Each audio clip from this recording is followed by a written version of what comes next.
السلام علیکم ورحمۃ اللہ وبرکاتہ۔ الحمد للہ کفا والسلام علی عبادہ الذین اصطفى، اما بعد، اعوذ باللہ من الشیطان الرجیم، بسم اللہ الرحمن الرحیم، ان اللہ لا يحب الظالمین، صدق اللہ العظیم۔ وقال النبي صلی اللہ علیہ وسلم الظلم ظلمات یوم القیامہ، او کما قال علیہ السلام۔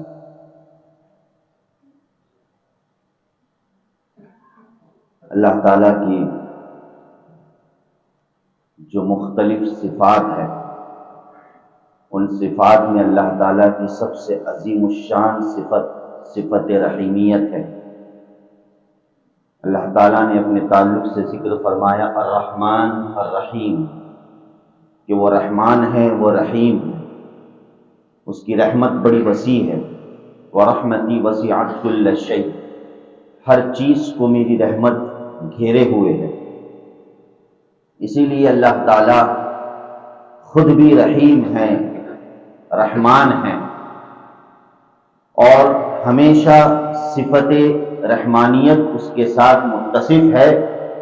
وہ ساری انسانیت پر رحم کا معاملہ فرماتے ہیں، اور اللہ یہ پسند کرتے ہیں کہ بندے بھی آپس میں ایک دوسرے پر رحم کا معاملہ کریں، بندے بھی ایک دوسرے پر آپس میں رحم کا معاملہ کریں، اپنے دل میں نرمی کا مادہ رکھے، اپنے دل میں انسانیت کا مادہ رکھے۔ یہی وجہ ہے کہ اللہ تعالیٰ کو ظلم قطعاً پسند نہیں۔ قرآن کریم میں اللہ تعالیٰ نے بہت سی جگہوں پر ظلم سے نفرت کا اظہار فرمایا ہے۔ ان اللہ لا يحب الظالمین، اللہ تعالیٰ ظالمین کو پسند نہیں فرماتے، ظالمین سے اللہ محبت نہیں کرتے۔ کبھی تو فرمایا ان اللہ لا يحب المفسدین، اللہ تعالیٰ فساد کرنے والوں کو پسند نہیں کرتے، فساد کرنے والوں سے اللہ تعالیٰ محبت نہیں کرتے۔ اس لیے حدیث قدسی میں آتا ہے، اللہ تعالیٰ فرماتے ہیں، مسلم شریف کی روایت ہے کہ اللہ تعالیٰ فرماتے ہیں کہ بندو، میں نے اپنے آپ پر ظلم کو حرام کیا ہے۔ اللہ کی ذات کبھی بھی کسی پر ظلم نہیں کرتی۔ وَمَا رَبُّكَ بِظَلَّامٍ لِّلْعَبِيدِ، اللہ نے قرآن میں صاف اعلان فرمایا کہ تیرا رب کبھی کسی بندے پر، کسی مخلوق پر قطعاً ذرا برابر بھی ظلم نہیں کرتا۔ تو بندو، میں نے اپنے آپ پر ظلم کو حرام کر دیا ہے۔ اے میرے بندو، تم پر بھی میں نے ظلم کو حرام کیا ہے، کسی پر ظلم تم نہ کیا کرو۔ یہ حدیث قدسی ہے،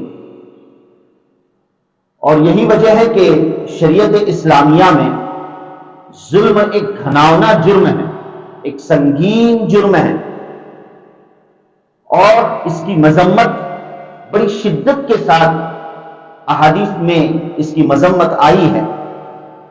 نبی کریم صلی اللہ علیہ وسلم کا فرمان مبارک الظلم ظلمات یوم القیامہ، ظلم قیامت کے دن اندھیریوں کی شکل میں آئے گا۔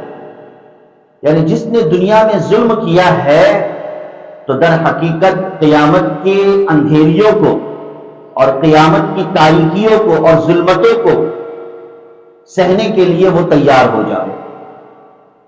اسی لیے فرمایا کہ مظلوم کا اور اللہ کا بڑا گہرا تعلق ہوتا ہے، مظلوم اور اللہ کا بڑا گہرا تعلق ہوتا ہے۔ حدیث میں آتا ہے کہ مظلوم کی اتقوا دعوت المظلوم، مظلوم کی بد دعا سے بچو، حدیث کے الفاظ ہیں۔ کیوں؟ اس لیے کہ مظلوم کی بد دعا میں وہ تاثیر ہوتی ہے، مظلوم کی آہ میں وہ طاقت ہوتی ہے، اور قوت ہوتی ہے جو اللہ تک پہنچنے میں کسی چیز کی محتاج ہی نہیں ہو۔ حدیث میں آتا ہے کہ مظلوم کی بد دعا اور اس کی آہ ساتوں آسمان کو چیرتے ہوئے بارگاہ الہی میں پہنچ کر فریاد کرتی ہے کہ یا اللہ، فلانے نے مجھے رسوا کیا، مجھ پر ظلم کیا، یا اللہ تو اس کا بدلہ لے، تو اس کا بدلہ لے۔ یہ وجہ ہے کہ بہت سے ہم سنتے ہیں کہ بہت سے گناہوں کی سزا آخرت میں تو ملے گی ہی، لیکن بعض گناہ اور نافرمانیاں ایسے ہوتے ہیں کہ اللہ تعالیٰ نے ان کی سزاؤں کو دنیا میں متعین فرما دیا۔ ظالم کبھی پنپتا نہیں، ظالم کبھی یہ خیال نہ کرے کہ میں ہمیشہ طاقت میں رہوں گا، ظالم کبھی یہ تصور اور ارادہ نہ رکھے، یہ ذوق نہ رکھے کہ میں ہمیشہ پاور میں رہوں گا، چاہے مجھے پورے مخلوق اور پوری دنیا کی پشت پناہی حاصل ہو جاوے۔ لیکن ظاہر ہے کہ جب اللہ تعالیٰ کسی کے مقدر میں ذلت، رسوائی اور پھٹکار رکھ دیتے ہیں تو چاہے پوری دنیا مل کر اس کا تعاون کرے، اللہ کے مقابلے میں کوئی اس کی ہمت نہیں رکھ سکتا، اللہ کے مقابلے میں کسی کی مدد اور نصرت کام نہیں آ سکتی، ہرگز کام نہیں آ سکتی۔ اسی لیے اللہ کے رسول صلی اللہ علیہ وسلم نے ذکر فرمایا کہ جس نے کسی کی ایک بالشت، ہے نا حدیث میں آتا ہے، جس نے کسی کی ایک بالشت جگہ پر ناحق اور غلط قبضہ کیا، ایک گنٹا نہیں کہا جاتا، ایک بالشت کہا جاتا۔ ایک بالشت کا مطلب یہ انگلی سے اس انگلی کے درمیان کا حصہ ہے نا، ایک بالشت، گنٹا نہیں۔ کسی نے ایک بالشت کسی کی جگہ پر غلط قبضہ کیا ہے، ناحق قبضہ کیا ہے، ٹھیک ہے، دنیا میں اس نے وہ زمین حاصل کر بھی لی اپنی غلط طاقت کے بلبوتے پر، ہے نا، اپنے غلط پاور کے بلبوتے پر، لیکن قیامت کے دن اسے اس زمین کے بدلے 7 توق زمین اس کے گلے میں ڈال دی جائے گی، یعنی اس کا بوجھ اس کے گلے پر ڈال دیا جائے گا۔ لے، زمین سے بڑی محبت تھی تجھے، جائیداد سے بڑی محبت تھی تجھے، لے اور کتنی لیتا ہے؟ 7 توق ایسی کئی زمین کا وزن اس کے اوپر ڈال دیا جائے گا جس کو وہ جھیل نہیں سکتا۔ آج جھگڑا تو زمین ہی کا ہے بھائی، آج جھگڑا تو کیا ہے؟ زمین ہی کا چل رہا ہے۔ یقیناً یہ اللہ جانتا ہے کہ کس کا کیا حق ہے اور کس کو کب ملنا ہے اور کیسے ملنا ہے، یہ سوائے اللہ کے اور کوئی فیصلہ نہیں کر سکتا۔ تو ظالم کا انجام بڑا برا ہوتا ہے۔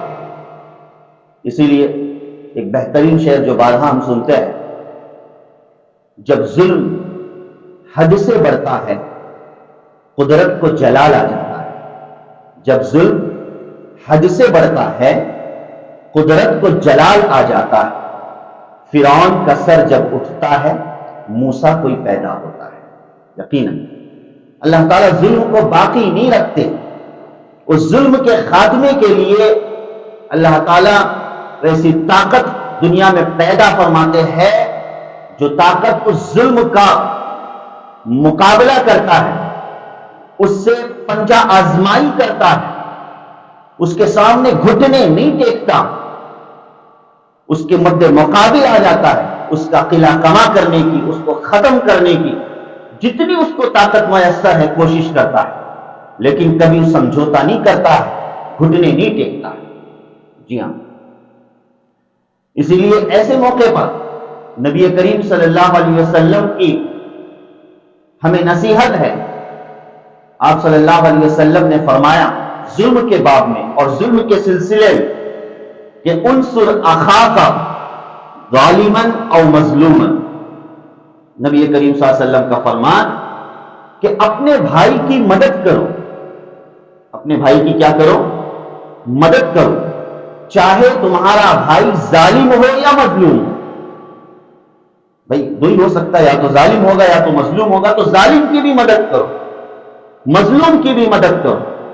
صحابہ نے پوچھا اللہ کے رسول صلی اللہ علیہ وسلم، مظلوم کی مدد سمجھ میں بات آتی ہے کہ مظلوم کی مدد کی جاوے، اس کی مزاج پرسی کی جاوے، اس کا حال پوچھا جائے، اس کو اس ظلم سے نکالنے کی انتھک کوشش کی جائے، یہ یقیناً مظلوم کی مدد کرنا ہے۔ لیکن ظالم کی مدد کا کیا مطلب ہے؟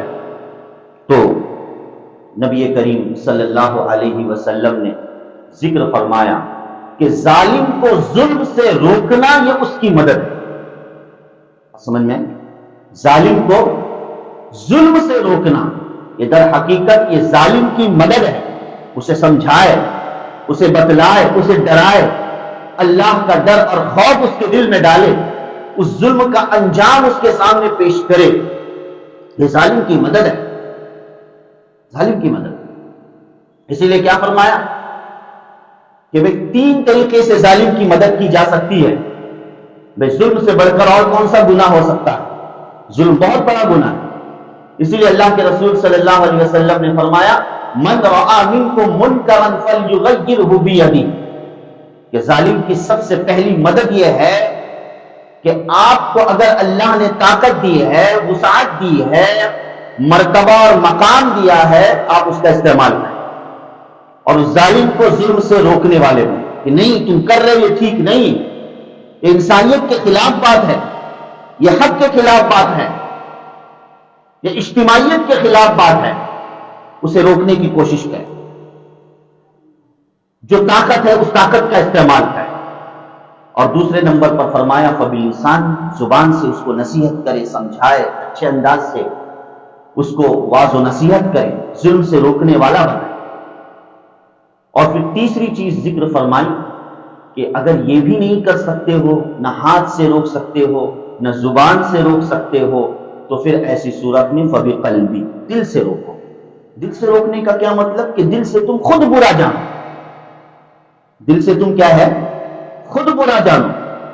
یہ تیسری شکل ہے برائی اور ظلم کو روکنے کی، کہ تم خود برا جانو، دل میں اس کی حمایت مت کرو، اس کی نصرت اور مدد مت کرو، بلکہ تم دل میں برا جانو۔ اور فرمایا وَذَلِكَ أَضْعَفُ الْإِيمَانِ، اللہ کے رسول صلی اللہ علیہ وسلم نے مہر لگا دی، سنو یہ جو تیسری قسم ہے نا، یہ ایمان کا سب سے کمزور ترین حصہ ہے۔ اگر تم کو یہ بھی نصیب نہیں ہوا تو پھر ایمان کے کس درجے پر تم ہو، تم خود فیصلہ کرو۔ آج حال یہ ہے، اللہ معاف فرمائے، آج حال یہ ہے اللہ معاف فرمائے کہ آج ظالم کو مظلوم اور مظلوم کو ظالم قرار دیا جا رہا ہے کہ نہیں؟ آج حال یہ ہے کہ ظالم کو مظلوم اور مظلوم کو ظالم قرار دیا جا رہا ہے۔ کیا اللہ حفاظت فرمائے، کیا ماحول اور کیا حالات ہے، کیا حال ہے۔ تو ایسے موقع پر بہت ہی حساس رہنے کی ضرورت ہے۔ ظلم ظلم ہوتا ہے، ہم اس کی حمایت نہیں کریں گے، ہم اس کا پرچار نہیں کریں گے، ہم اس کی یقیناً مذمت کریں گے کہ ہم ظلم برداشت نہیں کر سکتے، اور نہ ہی ظالم کی پشت پناہی کر سکتے ہیں، اور نہ ہی ظالم کی ہم حمایت کر سکتے ہیں، ہرگز حمایت نہیں کر سکتے۔ دین اسلام ایک ایسا مذہب ہے جس پر ہمیں فخر ہے کہ اللہ نے ہمیں مسلمان بنایا، اللہ نے ہمیں صاحب ایمان بنایا۔ یہ کوئی وراثتی نعمت نہیں ہے، نعوذ باللہ من ذالک، کہ ہمارے پرکھوں اور ہمارے بزرگوں نے اسلام قبول کیا اس لیے ہم مسلمان ہیں، نعوذ باللہ من ذالک نہیں، ہم دل سے مسلمان، ہم دل سے ایمان والے ہیں، اور اس پر ہمیں فخر ہے۔ اور ہمارا دین اسلام جو سب کا یقیناً پوری انسانیت کا مذہب اور دین ہے، جس میں اللہ تعالیٰ نے فلاح اور نجات رکھی ہے، یہ اس بات کی تعلیم دیتا ہے کہ انسان تو انسان جانوروں کے ساتھ بھی رحم کی ترغیب اور تلقین دیتا ہے۔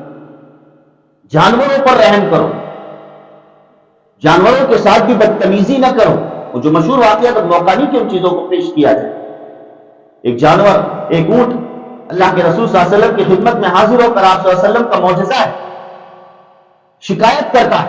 نبی کریم صلی اللہ علیہ وسلم فرماتے ہیں کہ کون ہے اس اونٹنی کا مالک، بلاؤ اسے. بلایا جاتا ہے اور نبی کریم صلی اللہ علیہ وسلم فرماتے ہیں کہ تمہاری جانور نے، تمہاری اونٹنی نے مجھ سے شکایت کی ہے کہ تم اس سے ضرورت اور طاقت سے زیادہ کام لے. اللہ اکبر کبیرہ. یہ تھے محسن انسانیت، یہ تھے رحمت للعالمین. جو ربیع الاول کا مہینہ جو گزشتہ ہم سن رہے ہیں، اللہ کے رسول صلی اللہ علیہ وسلم کی صفت رحیمیت جو انسانوں کے ساتھ ہی نہیں بلکہ جانوروں کے ساتھ بھی عام تھی. تو جو مذہب اور جو اسلام، جو دین جانوروں کے ساتھ رحم و کرم کا حکم دیتا ہے، کیا وہ اس بات کی اجازت دے گا، کیا وہ اس بات کو کہے گا، بتلائے گا کہ انسانوں کا خون بہایا جائے، انسانیت پر ظلم کیا جائے اور یہ کہ انسانیت کو کاٹا جائے، پیٹا جائے؟ ہرگز نہیں. اسلام اس کی اجازت نہیں دیتا. یہ تو یقیناً اسلام ہمیشہ ایک لفظ جو عام ہو چکا ہے اور دین اسلام کے ساتھ اس لفظ کو منسوب کرنے کی ناپاک کوشش کی جاتی ہے دہشت گردی. دہشت گردی کا اسلام سے دور دور تک واسطہ نہیں، دور دور تک واسطہ نہیں. وہ تو امن و شانتی کا پیغام دیتا ہے، امن و شانتی اور امن کا حکم دیتا ہے. اللہ تعالیٰ نے قرآن کریم میں ایسی کئی مثالیں ذکر فرمائی. مکہ مکرمہ کو بلد امین قرار دیا ہے، اور بھی اس کی صفت پیش کی جا سکتی تھی، لیکن کہا نہیں یہ بلد امین ہے، امن کا شہر، رحم و کرم کا شہر. ہرگز اس طریقے سے دہشت گردی کی دین اسلام دعوت نہیں دیتا. لیکن ظاہر ہے کہ بھائی مظلوم کون ہے اور ظالم کون ہے، یہ وقت کا ایک بہت بڑا چیلنج ہے. ہمیں اس کو سمجھنا ہے، ہمیں اپنے ایمان کی حفاظت اور ایمان کی بقائیت کی فکر کرنی. اب موقع، وہ موضوع، وہ بہرحال آج جو حالات ہمارے سامنے ہیں ہم کچھ کہہ نہیں سکتے ہیں. ان حالات میں یہ قرب قیامت کی علامت اور نشانیاں ہیں واضح طور پر. اب کن نشانیوں کا ہم انتظار کرتے بیٹھے ہوئے ہیں؟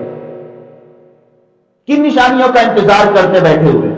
کیا وہ نشانیاں کہ جب بادل پھٹ جائے، اذا السماء انفطرت، کیا ان نشانیوں کا انتظار کر رہے ہیں کہ وَإِذَا الْجِبَالِ، کہ اللہ تعالیٰ پہاڑوں کو اڑائے گا، وَتَكُونُ الْجِبَالُ كَالْعِهْنِ الْمَنْفُوشِ، قیامت کی نشانیاں جو قرآن میں اللہ نے پیش کی. ارے بھائی وہ نشانی جب آئے گی تو سوچنے کا، غور و فکر کرنے کا موقع ہی نہیں ملے گا، سوچنے کا اور غور و فکر کرنے کا موقع ہی نہیں ملے گا. یہ علاماتیں جو ہمیں نظر آ رہی ہیں، یہ نشانیاں جو ہمیں نظر آ رہی ہیں، ظلم عام ہو رہا ہے اور یہ کہ ہر طریقے سے پسپائیت ہم دیکھ رہے ہیں، یہ یقیناً قیامت کی نشانیوں میں سے اہم میں نشانی ہے.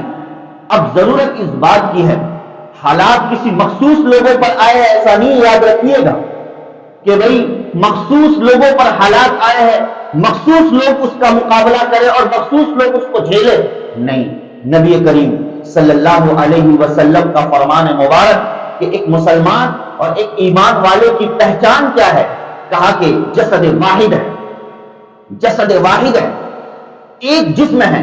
اگر آپ کے ایک انگلی میں درد ہے تو آپ کا پورا جسم لاپرواہ نہیں ہوتا ہے، اس درد کو پورا جسم محسوس کرتا ہے. آپ کے سر میں درد ہے، پورا جسم لاپرواہ نہیں ہوتا ہے بلکہ پورا جسم اس کے درد کی شدت کو محسوس کرتا ہے. اسی طریقے سے چاہے کسی جگہ پر اگر ایمان والا اور مسلمان تکلیف اور مصیبت میں ہے تو در حقیقت اس کی تکلیف، اس کی مصیبت یہ ہماری تکلیف اور ہماری مصیبت ہے، یہ ہماری تکلیف اور ہماری مصیبت ہے، اس لیے کہ ہم ایک جسد واحد ہیں. ہمیں اس کا خیال رکھنا چاہیے. اب ایسے موقع پر ہم کیا کریں؟ اب ایسے موقع پر ظاہر ہے کہ ہم سوائے دعا کے اور کچھ نہیں کر سکتے. ہم اللہ کے حضور دعا کریں. دعا میں اللہ نے بڑی طاقت رکھی، دعا میں اللہ نے بڑا پاور رکھا. دعا سے حالات، بڑے سے بڑے حالات اور بد سے بدتر حالات تبدیل ہوتے ہیں دعاؤں کے نتیجے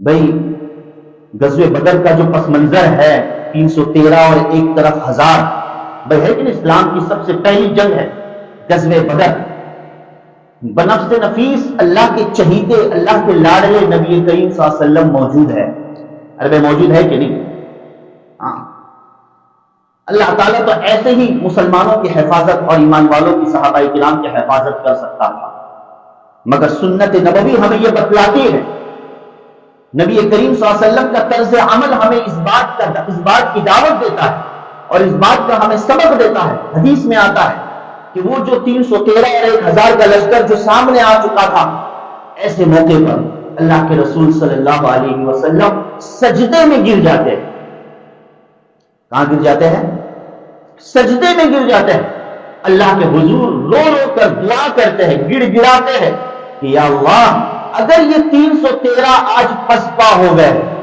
اگر یہ 313 آج ختم ہو گئے تو تیرا نام لینے والا روئے زمین پر کوئی باقی نہیں رہے گا اے اللہ ان 313 کی حفاظت فرما اے اللہ ان کی نصرت فرما اے اللہ ان کی مدد فرما یہ کون دعا کر رہا ہے وقت کا نبی دعا کر رہا ہے اور نبی کا کوئی عمل کیف متفق علی الاطلاق نہیں ہوتا ہے نبی کا ہر عمل ایک میسج امت کے لیے ایک پیغام چھوڑا جاتا ہے کہ اے مسلمانوں اے ایمان والوں اے نبی کی پاکیزہ امتوں سنو جب بھی حالات سے تم دو چار ہو تمہارا کام ہے ایسے موقع پر کسی اور کی طرف نظر اٹھانے کی ضرورت نہیں ہے کسی سے بھیک مانگنے کی ضرورت نہیں ہے بھیک اگر مانگنی ہے تو صرف اور صرف اللہ سے مانگو سجدے ریز ہو جاؤ اللہ سے دعائیں کرو پتہ نہیں کس کی آہ وریزی کو اللہ قبول کر لے کس کی دعا کامیاب ہو جائے اور اس کی دعا کے نتیجے میں اللہ تعالیٰ ملکوں کے رحمت کا فیصلہ کرے ملکوں کی کایا پلٹ دے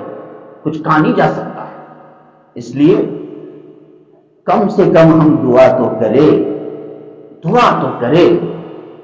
جو حالات جن پر آ رہے ہیں کیا حالات ہیں روٹی چھینی گئی ہے پانی کا قطرہ چھینا گیا ہے ہر اعتبار سے جو اسباب دنیاویہ ہے اور اسباب زندگی ہے ان سے ان کو مفلوج کر دیا گیا ہے اللہ ان کی حفاظت فرمائے اللہ ان کی حفاظت فرمائے آج تو ہم ناز و نعم میں ہیں کھا رہے پی رہے اچھا پہن رہے ہیں اچھی نعمتیں میسر ہے یاد رکھیے اللہ تعالی ہم سے قیامت کے دن سوال کرے گا کہ تم نے کیا کیا کم سے کم ہم ان مظلومین کے لیے دعا کریں اللہ تعالیٰ ساری انسانیت کی حفاظت فرمائے یہ یاد رکھیں اسلام دہشت گردی کی ہرگز اجازت نہیں دیتا ہے اسلام یہ نہیں کہتا ہے کہ مظلوم اور معصوم اور عورتوں کو بوڑھوں کو بچوں کو نشانہ بنایا جائے یہ اسلامی تعلیمات نہیں ہم تو اس کے خلاف ہیں ہاں لیکن ظاہر ہے کہ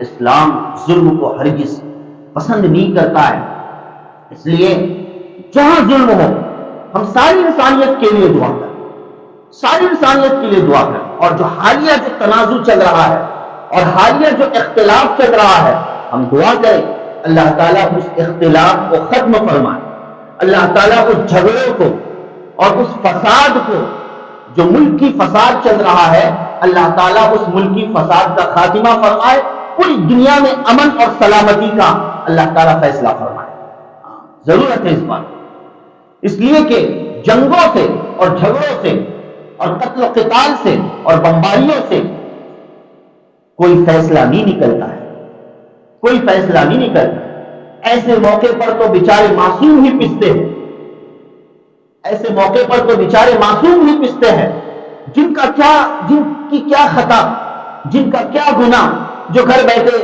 ماں اپنے بیٹے کو کھانا کھلا رہی ہے منہ میں لقمہ ڈال رہی ہے نا کوئی ماں اپنے لخت جگر کو دودھ پلا رہی ہے کوئی کیا کر رہا ہے گھر کا منظر اب ایسے موقع پر اچانک بمباری ہو جاتی ہے اور ان کی دنیا تہس نہس اور برباد ہو جاتی ہے کیا خطا ان مظلومین کی کیا خطا ان معصومین کی کیا کل قیامت میں اللہ تعالیٰ اس ظلم کے تعلق سے سوال نہیں کرے گا اللہ تعالیٰ نہیں پوچھے گا ضرور پوچھے گا تو بہرحال ہمارا کام یہ ہے کہ ہم ساری انسانیت کی حفاظت کے لیے دعا کریں اور حالیہ جو تنازع اور اختلاف چل رہا ہے ملکوں کے درمیان اللہ تعالیٰ ان جھگڑوں کو، ان اختلاف کو ختم فرمائے اور امن و امان اللہ تعالیٰ ساری انسانیت میں نصیب فرمائے، ایسی ہم دل سے دعا کرتے ہیں۔ ہمارے اکابرین اور ہمارے بڑوں کی طرف سے یہی رہنمائی اور یہی گویا کہ ہمارے لیے ایک طریقے سے تربیت دی گئی ہے کہ ایسے موقع پر ہم دعاؤں کا خاص سے سہارا لیں۔